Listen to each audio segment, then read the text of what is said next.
맥주감사 주일에 주시는 하나님의 말씀을 우리 성경 두 군데에서 우리 한번 찾아보겠습니다. 자, 오늘은 구약성경 874쪽에 있는 시편 100편 1절로 5절 말씀 먼저 우리 함께 보시겠습니다. 온 땅이여 여호와께 즐거운 찬송을 부를지어다. 기쁨으로 여호와를 섬기며 노래하면서 그의 앞에 나갈지어다. 여호와가 우리 하나님이신 줄 너희는 알지어다. 그는 우리를 지으시니요 우리는 그의 것이니 그의 백성이요 그의 기르시는 양이로다.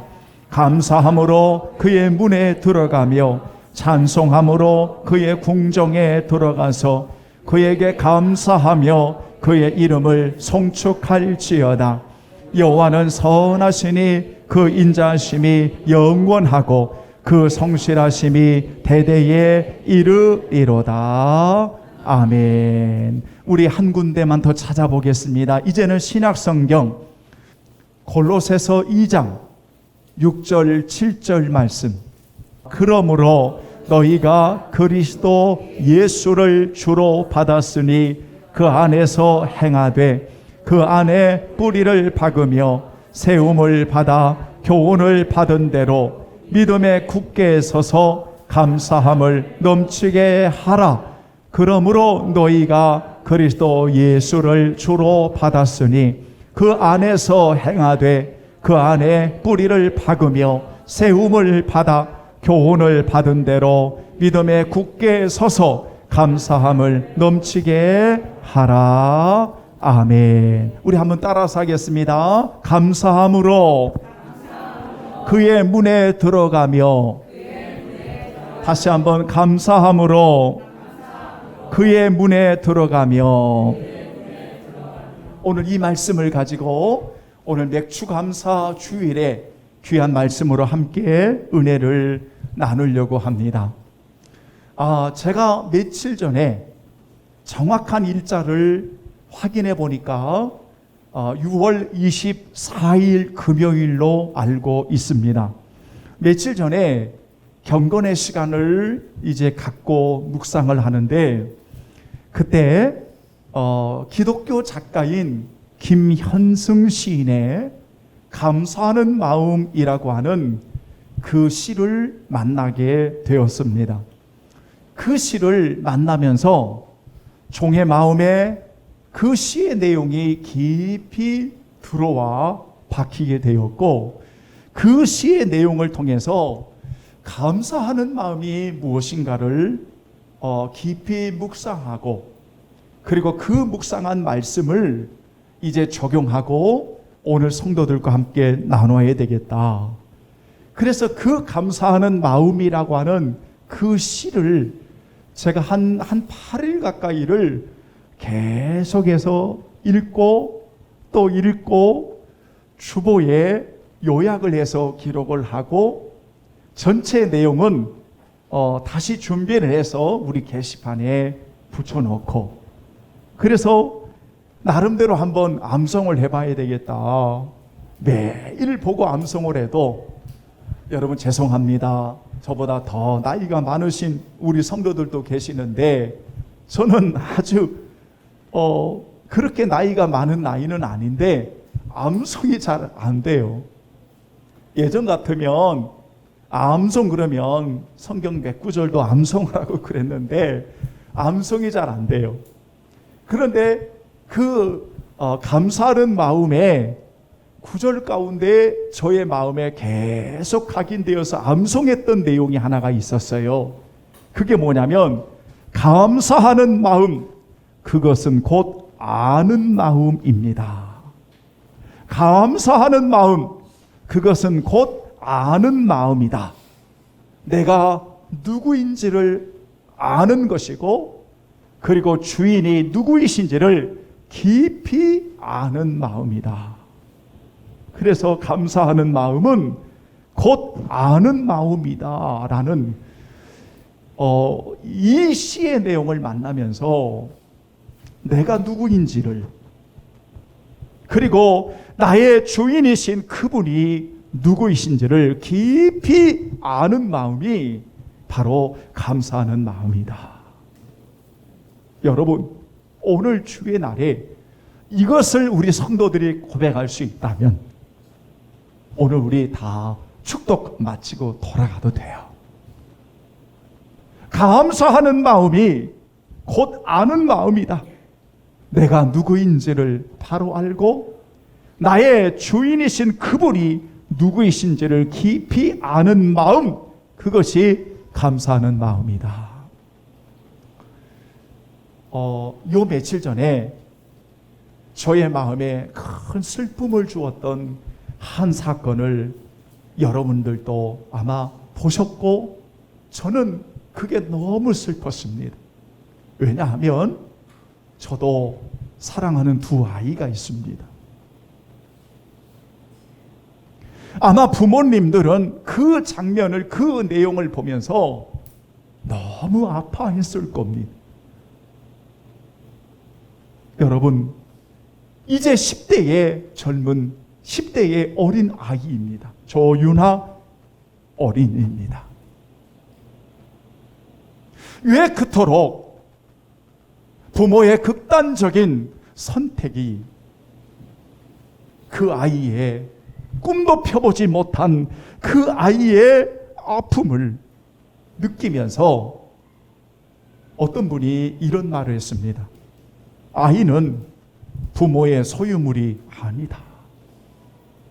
아이는 부모의 소유물이 아니다. 부모에 의해서 이 아이가 무참하게 피워보지도 못한 그 꽃을 꺾어버리는 것은, 이것은 부모의 소유가 아니다. 아마 우리 성도들도 공감할 것입니다. 여러분, 오늘 감사절기입니다. 저는 오늘 아름다운 시 한 편을 여러분들에게 결론적인 요약을 드리고 또 한 아이의 아픔을 만나면서 진정으로 우리가 감사함으로 하나님 앞에 나아가는 자가 누구일까? 여기에 대해서 말씀을 나누고 싶었던 것입니다. 성도 여러분, 제가 이런 철학적인 질문을 하나 좀 드리고 싶습니다. 어려운 질문이지만 생각해보면 그렇게 어렵지 않는 질문인 것 같아서 던져보겠습니다. 여러분, 성경에서 감사를 이야기할 때 소유에 대한 감사입니까? 아니면 존재에 대한 감사입니까? 소유에 대한 감사입니까? 아니면 관계에 대한, 존재에 대한 감사입니까?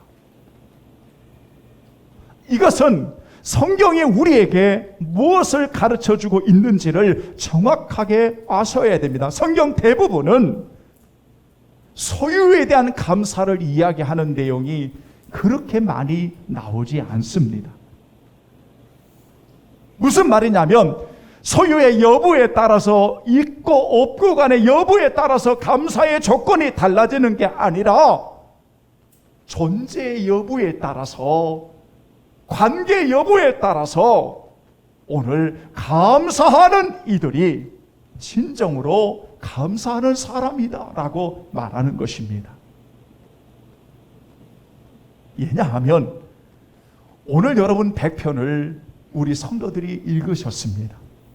이 감사의 시편 100편은 오늘날 우리 그리스도인들이 굉장히 좋아하는 시편의 말씀 가운데 하나입니다.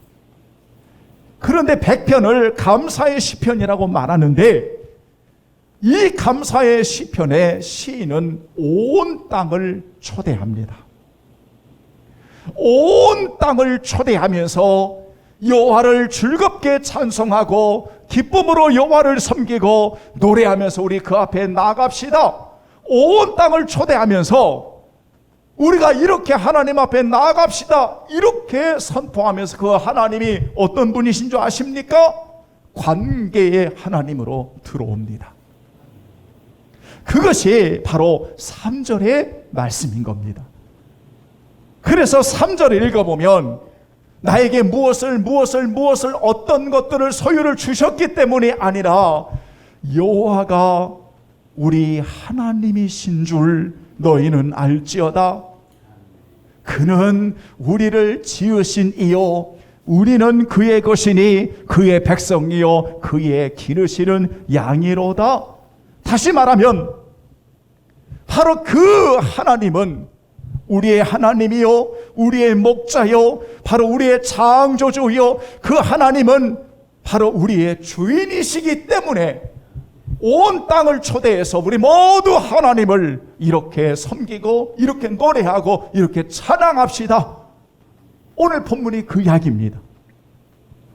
온 땅을 초대하여 자 이제 우리가 감사함으로 하나님의 문에 들어가 감사함으로 우리가 하나님을 이렇게 찬양하고 감사함으로 하나님을 송축합시다. 왜냐하면 그 하나님은 5절에 성실하시고 오늘 그 하나님은 선하시고 그 하나님은 인자하시고 그 하나님은 영원하신 하나님이십니다. 소유의 여부에 따라서 조건에 따라서 감사를 논하는 게 아니라 하나님의 인자하심, 하나님의 성실하심, 하나님의 선하심, 그리고 그 하나님이 우리의 목자가 되어주심, 하나님이 우리의 창조주이심, 하나님이 우리의 하나님이시기 때문에 우리 모두 감사의 마음으로 하나님의 그 궁정에 들어가서 우리가 하나님 앞에 예배하고 하나님을 섬기십시다. 이것이 감사합니다 라고 오늘 시편은 노래하고 있습니다. 그렇다면 여러분, 오늘 예배하는 우리 사랑하는 귀한 성도들의 삶이 어떠한 삶이든 오늘 여러분의 삶의 그 조건이 그렇게 만만하지 않는 조건일지라도 우리가 정말 시인의 고백처럼 허물어진 마을, 불 없는 방, 빵 없는 아침에 맞이하는 우리라 할지라도 우리가 구원하시는 하나님으로 인해 나를 지으신 창조주 하나님으로 인해 나를 먹이시는 목자이신 하나님으로 인해 나에게 구원을 베푸시고 선하시고 인자하시고 영원하신 하나님으로 인해 우리가 이렇게 하나님을 찬양하고 감사할 수 있는 오늘 하나님의 자녀로 우리를 세워주셨다면 우리 모두 감사의 문으로 하나님 앞에 나아가 하나님께 노래하고 찬양합시다 라는 이 외침은 오늘 저와 여러분들이 이렇게 감사함으로 하나님 앞에 영광을 돌리는 외침이라는 사실을 우리는 본문을 통해서 만나게 되는 겁니다. 성도 여러분, 우리는 또 신약성경의 골로새서 2장을 만났습니다. 골로새서 2장을 보시면서 골로새 교회 성도들에게 우리 믿음에 굳게 서서 감사함을 넘치게 하라, 감사함을 넘치게 하라 이유를 이야기하기를 너희가 그리스도 예수를 주로 받았지 않느냐. 그 주 안에서 뿌리를 받고 주 안에서 세움을 받고 주 안에서 교훈을 받았는데 주 안에서 행했는데 너희가 예수를 주로 받았다면 믿음에 굳게 서서 주님 때문에 감사함이 넘치는 오늘 하나님의 사람들이 되어야 하지 않겠느냐고 오늘 사도 바울은 옥중에서 골로새에 있는 성도들에게 우리가 그리스도를 주로 받았으니 그리스도 안에서 믿음에 굳게 서서 감사함을 넘치게 하라. 성도 여러분, 옥중에 무엇이 그토록 감사할 게 있겠습니까? 매여있는, 사슬에 매여있는 그 모습이 무엇이 도대체 감사할 것이 있겠습니까? 그런데 그는 감사함이 충만했던 사람이었습니다. 감사함이 넘치는 사람이었습니다. 그 이유는 딱 하나, 그리스도 예수를 나의 주로 받았기 때문이었습니다. 이것이 바로 여러분 존재에 대한 감사라는 것입니다. 오늘 예배하는 우리 귀한 성도들, 그 어떤 상황에서도 소유의 감사의 고백보다도 존재에 대한 그 감사의 고백을 통해 내 삶의 뿌리가 무엇인지를 깨닫는 순간, 나의 주인이 누구이신지를 깊이 아는 순간, 우리 사랑하는 모든 성도들의 삶은 감사함으로 충만한 삶이 될 줄로 믿으시기를 주의 이름으로 축원합니다. 아멘. 우리가 구약의 이스라엘 백성들의 40년의 광야를 신약성경의 고린도전서 10장에 보면 사도 바울이 고린도 교회에 광야의 40년 동안 그들이 왜 멸망했는지를 몇 가지를 끄집어내어서 말세를 만난 너희들에게 거울로 이렇게 주셨다 이러면서 끄집어낸 내용이 몇 가지가 있습니다. 하나님을 시험한다든지 우상 숭배한다든지 또는 간음을 한다든지 또는 하나님을 떠난다든지 이런 죄들을 열거하지만 그 중에 또 하나가 들어갑니다. 그 하나가 뭐냐면 원망과 불평이 들어가 있습니다. 그래서 광야에서 그들이 처참하게 무너졌던 죄악의 원인 가운데 하나가 무엇인가 하면 바로 원망과 불평이었습니다. 끊임없이 하나님이 그들에게 공급해 주었습니다. 그러나 그들은 자고 일어나면 불평하기 시작합니다.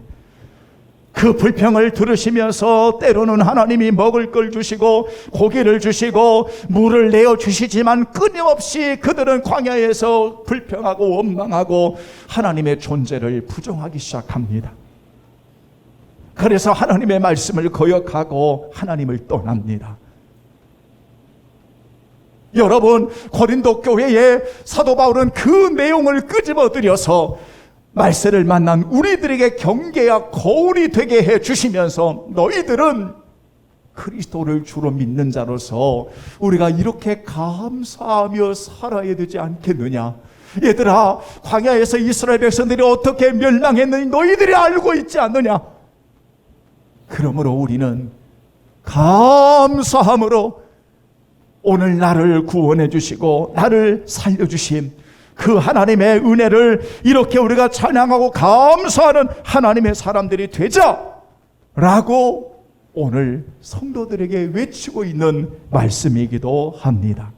성도 여러분, 그리스도인의 삶은 내 것이 아님을 인식할 때 항상 예수 그리스도로 말미암아 구원받아 우리가 하나님의 백성이요 주님의 양이 되어져 하나님의 것임을 고백할 때, 그래서 우리의 몸은 하나님께서 그리스도의 피값으로 사신 몸이 되었기에 하나님의 영광을 위해서 살아가는 성도들에게 마땅한 고백은 바로 감사함으로 하나님의 문에 들어가 하나님께 감사하며 찬양하는 삶이 아니겠습니까? 이 세상이 여러 가지로 스스로의 힘을 자랑하지만 그리스도인들에게 모든 영광을 하나님께 돌리고 하나님께 감사할 수 있는 성도들, 오늘 그것은 오늘 하나님이 나를 이처럼 사랑하셨기 때문임을 우리는 본문을 통해서 만나게 되어집니다. 사랑하는 여러분, 미국의 유명한 부흥사인 조지 트루이시라고 하는 분이 있습니다. 제가 신학교 다닐 때 이분이 쓴 글을 마음에 새겼던 적이 있었습니다. 조지 트루이시라고 하는 그분의 글에 보면 인간이 가질 수 있는 가장 위대한 지식은 하나님의 뜻을 아는 것이고 가장 위대한 재산은 하나님의 뜻을 행하는 것이다 라고 했습니다. 한번 여러분, 제 이야기는 아니지만 그대로 인용하겠습니다. 따라서 해볼까요? 인간이 가질 수 있는 가장 위대한 지식은 하나님의 뜻을 아는 것이며 가장 위대한 재산은 하나님의 뜻을 행하는 것이다. 아멘. 그런데 성경에 그 하나님의 뜻을 행하는 것 중에 정말 중요한 게 뭐죠? 범사에 감사하라라는 명령입니다. 우리 성도들이 너무나 잘 아시는 말씀입니다. 데살로니가 5장 18절에 보면 범사에 감사하라, 이것이 그리스도 예수 안에서 너희를 향하신 하나님의 뜻이니라. 사랑하는 여러분, 이것이 하나님의 뜻입니다. 이제 저는 결론을 맺으려고 합니다. 저는 여러분들에게 성경 한 구절을 같이 읽고 싶습니다. 고린도후서 4장, 여러분 우리 성경 한번 다 같이 펴보시겠습니다. 고린도후서 제4장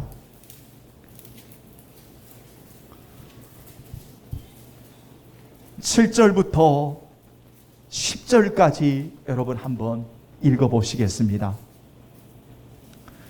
고린도후서 4장 7절부터 10절까지 여러분 사도 바울의 고백을 한번 보시죠. 자, 찾으셨습니까? 다 같이 봉독하겠습니다. 우리가 이 보배를 질그릇에 가졌으니 이는 심히 큰 능력이 하나님께 있고 우리에게 있지 아니함을 알게 하려 함이라.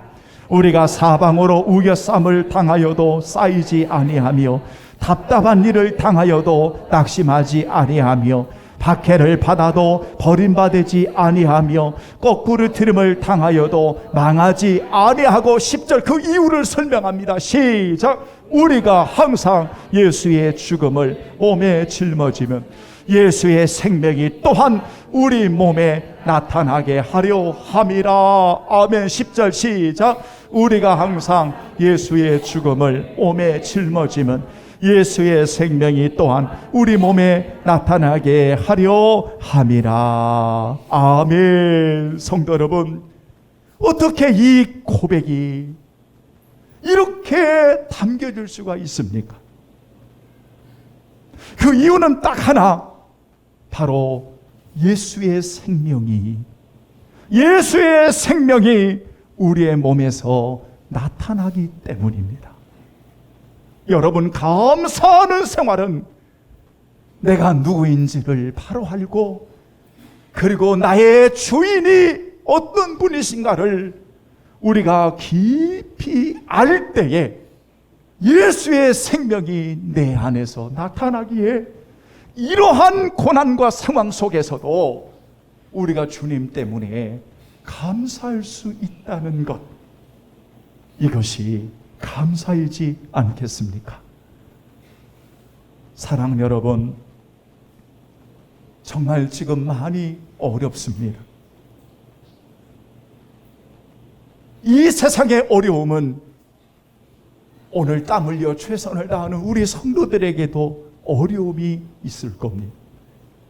이렇게 어렵고 힘들고 가중되어지고 나라가, 전 세계가, 여러분 환경의 모든 기후가 많은 어려움 속에 뒤죽박죽 되어지는 이런 현실의 모습 속에 살아간다 할지라도 언제나 하나님이 우리 성도들을 얼마나 사랑하시는지, 우리가 하나님이 지으신 피조물이요 나의 목자요 나의 주인이신 그 하나님으로 인하여 그리스도 예수를 주로 믿은 주님 때문에 모든 범사에 감사 넘칠 수 있는 주님 사랑의 교회 우리 모든 성도들이 목회자가 되기를 예수님의 이름으로 축복합니다. 아멘.